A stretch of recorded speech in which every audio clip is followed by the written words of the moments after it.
बताया सोनिया गांधी जी का, इसमें क्या मतलब रोल प्रचार रहेगा? मुझे ऐसा लगता है कि श्रीमती सोनिया गांधी जी बहुत ज्यादा प्रचार करने बाहर नहीं जा रही हैं। उनके वीडियो मैसेजेस जो हम तमाम तरीकों से तमाम प्लेटफॉर्मों पर वो आने वाले दिनों में आएंगे, वो चलाएंगे। लेकिन मुझे ऐसा लगता है कि अगले 15 दिनों में हमारे 3 शीर्षस्थ नेताओं की 17 बड़ी रैली, 70 रैली पीसीसी अध्यक्ष श्री कमलनाथ जी की, 60 रैली दिग्विजय सिंह जी की, 30 रैली सुरजेवाला जी की, और उसके अतिरिक्त तमाम ऐसे हमारे स्टार प्रचारक जो लगातार आते रहेंगे, किन्हीं का तो मैंने नाम का भी जिक्र नहीं किया है। मुझे लगता है ये बड़ी कैंपेन है और बहुत कुछ इससे तय होगा देश की राजनीति में। तो हम पूरी शिद्दत से और प्रतिबद्धता से ये चुनाव लड़ रहे हैं। जी, आपने कहा कि कमलनाथ जी, राहुल गांधी, प्रियंका गांधी सब ताबड़तोड़ रैलियां करेंगे। कमलनाथ जी की बहुत सारी रैलियां गिरवाई। अभी थोड़ी देर पहले बीजेपी के एमएलए रामेश्वर शर्मा जी ने बयान दिया कि वो अपने अंतिम पड़ाव पर है और कांग्रेस लगातार उन्हें बीजेपी उन्हें लगातार बुजुर्ग नेता बताती है। तो ये जो बीजेपी के आरोप है, ऐसे में कैसे आप लोग इतनी समाया और ये सब मैनेज करेंगे? मुझे आपका प्रश्न नहीं समझ में आया। मैंने आपको अपना प्रोग्राम बताया। मैंने बताया कि अगले 15 दिनों में हम क्या करने वाले हैं। एक महा जनसंपर्क अभियान लॉन्च कर रहे हैं और 150 प्लस हमारा लक्ष्य है। क्या कह रही है? मुझे ऐसा लगता है भाजपा के जो वक्तव्य का आपने जिक्र किया, ऐसी ओछी राजनीति से हम तो जरूर बचना चाहेंगे। इस तरह की ओछी, गंदी और मुझे ऐसा लगता है बेहद बेशर्मी की राजनीति है ये। आप किसी को उम्र के अंतिम पड़ाव में कह दीजिए he is giving you a run for your money. असलियत ये है कि भाजपा को समझ में नहीं आ रहा है कि किस तरह से वो निस्तो नाबूद होने वाली है मध्य प्रदेश में। तो इस तरह के जो वक्तव्य है वो उनकी बौखलाहट के, उनकी घबराहट का प्रतीक जरूर है। पर मुझे ऐसा लगता है कि राजनीति में शब्दों का चयन थोड़ा ठीक से किया जाना चाहिए। दुश्मनी ऐसी करो कि अगर कभी दोस्ती हो जाए तो आंख में आंख डाल के बात कर सके। किसी की उम्र पर, किसी के स्वास्थ्य पर इस तरह की बातें करना फिजूल है। मैं इस बात को बिल्कुल तवज्जो नहीं देती हूँ। पार्टी के विधायक रामेश्वर शर्मा 2 बार राम मंदिर मुद्दे को लेकर प्रेस वार्ता की। आज उन्होंने प्रेस वार्ता की राम मंदिर के मुद्दे को लेकर। कांग्रेस पार्टी को किस तरह से देखती है? क्या भारतीय जनता पार्टी फिर से राम मंदिर के मुद्दे को लेकर चुनाव में जाएगी 2023? भारतीय जनता पार्टी कितनी मुद्दा विहीन है वो इस बात का परिचायक है।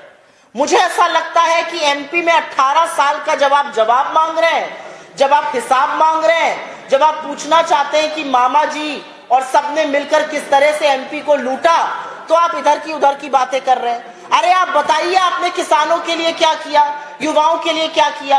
घोटाले पर घोटाला करने वाले ये बताएं कि एमपी को लूट कर जा रहे हैं, ये बताएं कि रोजगार क्यों नहीं बनाए, ये बताएं कि लड़कियां क्यों असुरक्षित हैं, ये बताएं कि 1500 रुपए का मुआवजा आप एक ऐसी बच्ची को देते हैं जिसके तन पर कपड़ा डालने वाला कोई नहीं था। आपको लगता है कि ऐसी प्रेस वार्ता कर कर वो नैरेटिव बिल्ड कर लेंगे? मुझे लगता है श्री राम का नाम लेकर मर्यादा की और न्याय की बात करनी चाहिए, ओछी राजनीति नहीं करनी चाहिए।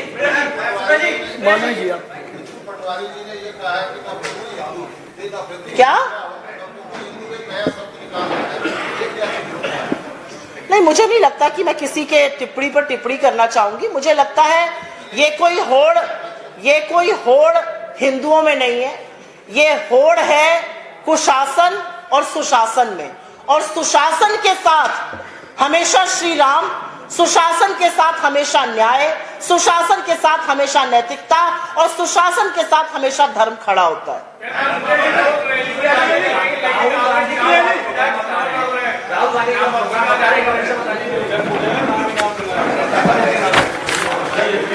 आपको मैं भेज रहा हूं। इसको हम आपके साथ साझा भी कर ले रहे हैं, लेकिन पत्रकार बंधु ने राहुल गांधी जी का प्रोग्राम दोबारा से पूछा तो उसको मैं रिपीट किए दे रही हूँ। 9 नवंबर को श्री गांधी नई सराय, अशोकनगर, चंदेरी, जबलपुर ईस्ट में रैली करेंगे और जबलपुर वेस्ट में पदयात्रा करेंगे। 10 नवंबर को वो सतना में रैली करेंगे। 13 नवंबर को वो टिमरनी और उदयपुरा में रैली करेंगे और इकबाल नगर में पदयात्रा करेंगे।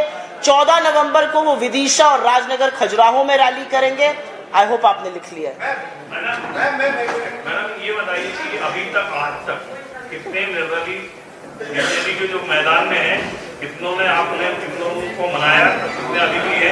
आपको ऐसा नहीं लगता कि निर्दलीय भी हमारा बहुत ज्यादा नुकसान कर? पर मैं भाजपा के निर्दलियों को मनाने क्यों जाऊंगी? भाजपा उनकी बी टीम, उनके निर्दलीय सब चुनाव हार रहे हैं। बैठिए। क्या चीज? क्या बात? हिंदू एक एक करके आप लोग डिसाइड कर लीजिए कौन पूछेगा। मैं सब सवालों का जवाब दूंगी। वो आपके बंधु सवाल पूछ रहे हैं, उनका जवाब दूं या आपके पास आऊं, या आप डिसाइड करिए। बोलिए।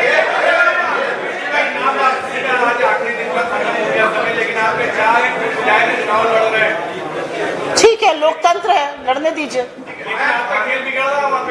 नहीं बिगड़ेगा।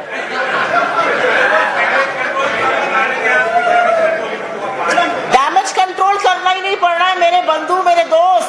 प्रचंड बहुमत से सरकार बन रही है। जाइए, सर्वे कीजिए।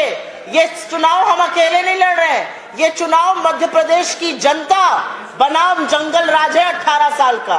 तो आप लोग, आपकी जो चिंता है वो सिर आंखों पर, कोई फर्क नहीं पड़ने वाला है।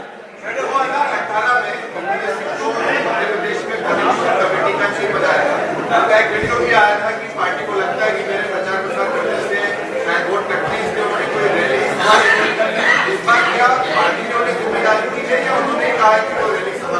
मैंने आपको एक पूरा प्रोग्राम विस्तृत रूप से बताया, अपने सर्वोच्च नेतृत्व का प्रोग्राम डेट वाइज सिलसिलेवार तरीके से गिनवा दिया। कौन कितनी रैली कर रहा है मैंने ये भी बता दिया। प्रदेश के नेतृत्व का नाम भी आपके सामने रख दिया। अब आप मुझसे पूछ रहे हैं कि उनसे हम क्या काम ले रहे हैं, मुझे समझ में नहीं आया सवाल। मुझे लगता है कि दिग्विजय सिंह जी हमारे बहुत शीर्ष नेता हैं, हमारे बड़े वरिष्ठ नेता हैं। उनका एक लंबा अनुभव है राजनीति में, उनकी एक बड़ी निर्णायक भूमिका रही है अभी तक और आगे भी रहेगी। जी पूछिए सर। बैठ जाइए। एक सवाल ये पूछ रहे हैं आपसे, थोड़े उम्र में बड़े हैं, मुझे लगता है इनको पहले मौका दे देना चाहिए। कर्नाटक में जिस ताबड़तोड़ तरीके से राहुल गांधी जी ने कहना है वो मध्य प्रदेश में नहीं देखा। मुझे ऐसा लगता है कि पत्रकार बंधु एक प्रश्न लेके आ जाते हैं और मेरी बातें नहीं सुन रहे हैं यहाँ पर। मुझे ऐसा लगता है कि राहुल गांधी जी ने एक जबरदस्त भारत जोड़ो यात्रा यहाँ पर निकाली। वो करीब 13 दिन मध्य प्रदेश में रहे थे। वो पहले भी यहाँ पर आ चुके हैं। मैंने आपको उनका प्रोग्राम 5 दिन का लगातार गिनवा दिया है। और उसके कर्नाटक में जब चुनाव हो रहा था मेरे बंधु, तब एक स्टेट में चुनाव हो रहा था। आज राजस्थान में भी हो रहा है, मध्य प्रदेश में भी हो रहा है, छत्तीसगढ़ में भी हो रहा है, तेलंगाना में भी हो रहा है और मिजोरम में भी हो रहा है। और हर जगह से राहुल जी की डिमांड है। और असलियत यह है कि मिजोरम जैसी जगहों पर मोदी जी के घटक दलों ने बोल दिया है वो आए नहीं। हम उनके साथ मंच साझा नहीं करेंगे क्योंकि मणिपुर के वजह से लोग नाराज हैं। राहुल जी की इतनी डिमांड है 5 राज्यों में, एक ही अकेले हैं, एक अनार है और 100 उनको पूछने वाले हैं। सुप्रिया जी, आप आईटी विभाग की प्रमुख हैं। आराम से, धीमे। मैं तो माइक पर हूं ना, आप क्यों अपना गला फाड़ रहे हैं? चले। आप आईटी विभाग की प्रमुख हैं। इस बार social media campaigning Madhya Pradesh के चुनाव में बहुत बढ़ चढ़कर आगे चल रही है। ये अच्छी बात है। चेहरा कोहरा, आंखों से आंखें मिलाकर जब उम्मीदवार वोट मांगने जाता है तो बहुत कुछ असलियत सामने भी आती है। इस बार कहीं ना कहीं कांग्रेस के लोग जो वोट मांगने के लिए जा रहे हैं, आंखों में आंखें मिलाकर वोट मांगने के लिए सोशल मीडिया पर ज्यादा डिपेंडेंट नहीं हो गए। अब आप एक तरफ से तो मुझे अच्छा भी कह रहे हैं और दूसरी तरफ से आपने एक उसमें किंतु परंतु अपितु भी डाल दिया। मुझे लगता है सोशल मीडिया और जमीनी राजनीति आज की तारीख में एक दूसरे की पूरक है। आप काम करते रहिए अपने क्षेत्र में, लेकिन अगर उसका मीडिया और सोशल मीडिया के माध्यम से प्रचार प्रसार नहीं करिएगा तो कोई मतलब नहीं है। और आप सिर्फ प्रचार प्रसार करते रहिए और जमीनी स्तर पे काम ना करिए तो हम 150 की अपेक्षा नहीं करते। मुझे लगता है पैरेलल लाइंस है, पूरक है। आपने एक यहाँ पे मुझे कॉम्प्लीमेंट दिया, मैं अपनी टीम के बतौर ये कॉम्प्लीमेंट लेती हूँ। धन्यवाद आपका ये कहने का। मुझे लगता है आंख में आंख डालने की जो हमारी राजनीति है वो मेरे नेता राहुल गांधी से हम सब सीखते हैं। उनको कोई फर्क नहीं पड़ता उनके साथ आप क्या करिए, वो आंख में आंख डालकर आपसे सवाल पूछते हैं और आपको मजबूर करते हैं जवाब के लिए। ये महाजनसंपर्क अभियान कल से शुरू हो रहा है या प्रगति की रैली के साथ शुरू होगा? एक सवाल ये। दूसरा ये कि आपकी जो छोटी रैलियों में और छोटी सभाओं का आपने जिक्र किया, उन नेताओं में आपने सीएसपी लीडर गोविंद सिंह का नाम मुझसे मिस हो गया होगा। मैंने कुछ लोगों का नाम लिया एक सिलसिलेवार तरीके से, जो मैंने आते वक्त बनाया। बिल्कुल सबका नाम है इसमें। आपने मुझसे पूछा ये कब शुरू हो रहा है, ये शुरू हो चुका है, लेकिन मैं अगले 15 दिनों का ब्यौरा आपको दे रही हूं, जिससे कि आप भी तैयार रहिए कि हमारे कितने शीर्ष नेतृत्व के लोग आने वाले हैं और आगे हमारा क्या नैरेटिव बनेगा। तो मुझे नहीं लगता कि हम इसका कल का या किसी मुहूर्त का इंतजार कर रहे हैं। ये चल रहा है, लेकिन अगले 15 दिन के लिए हम फाइनल लैप में जा रहे हैं, इसलिए आपको सूचित करना जरूरी था। अंबुज भाई पीटीआई से अंबुज भाई दिल्ली